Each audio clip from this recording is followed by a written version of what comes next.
all the Agile.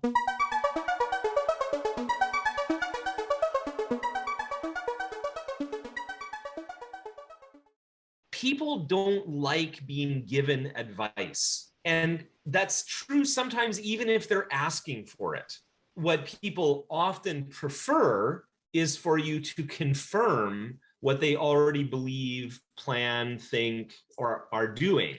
It can be very challenging to be in the role of advice giver in any kind of relationship. But that's not necessarily what coaching is, right? How do you know if you're in a coaching relationship with someone?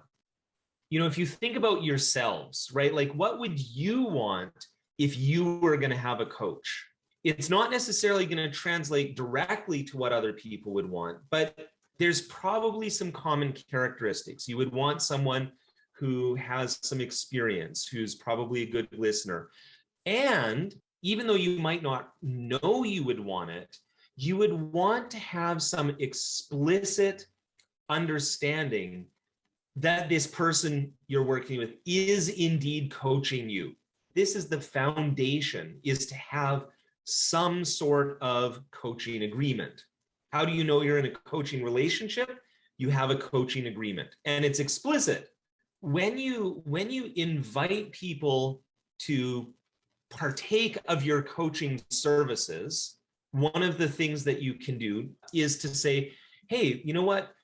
We should probably have some sort of definition as to what our coaching relationship actually looks like. You've responded to my invitation. You've accepted that you would like this kind of help. What does that mean to you? Let's write it down. You know, so for some people, it might be like, just tell me if I'm ever doing anything really awful. For other people, it might be, look, I don't know what I don't know. I just really need a second pair of eyes to see if I'm missing obvious things. For some people, it might be, I want to learn all the Agile, right? And so teach me, right? Which is yet again a different kind of approach. So one of the things to do is to go back to the people that you're currently coaching, and I put that in air quotes because they might not even think about it that way, right? And to say, hey, you know what? I'd like to spend half an hour or an hour just one-on-one talking about what coaching means and whether or not we should put in place a coaching agreement. Not saying we will, right? Like because they might not even know they're in a coaching relationship. And you invite them to that discussion.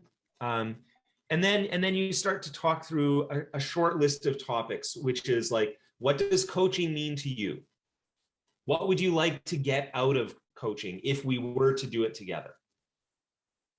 Right? What are some of the things that you would expect me as a coach to do?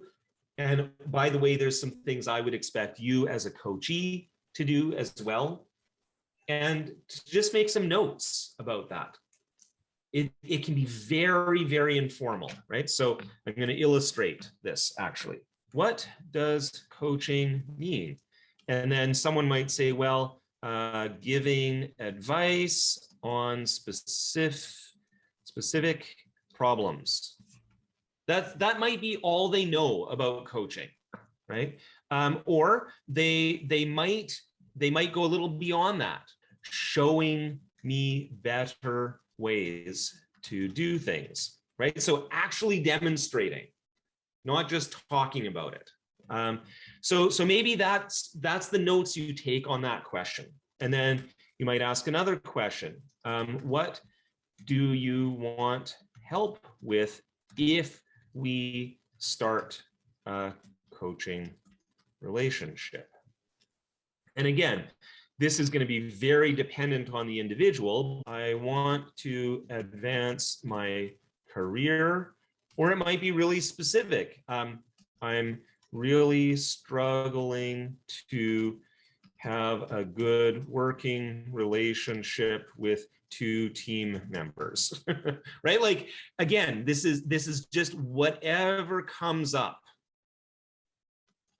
What are your expectations of a coach? Maybe it's something really practical, like we meet for half an hour every 2 weeks. Like that's a very, very specific expectation, right? Another might be you are very patient with me because I've got a thick skull.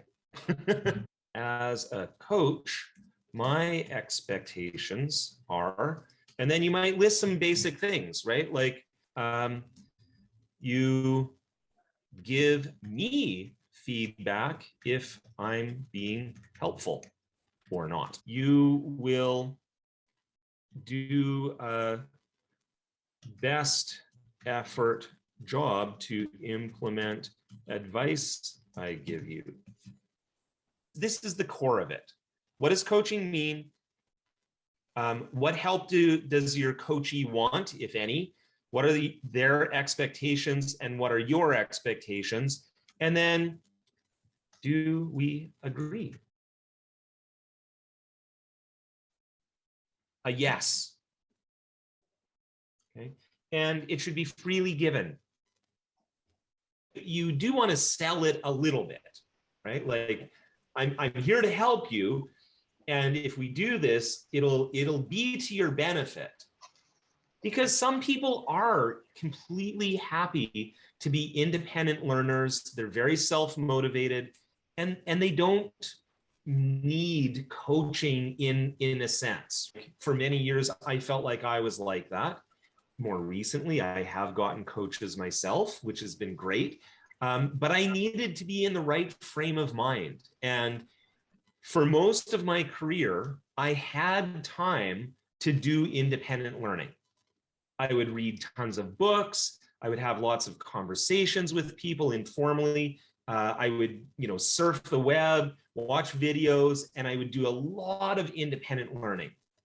But in the last year, especially, I've gotten so busy that I haven't been doing as much of that as I want. So now I've hired a coach to help keep me accountable, to create explicit space in my calendar for that learning and improvement that otherwise was getting lost, right? Not everyone needs coaching.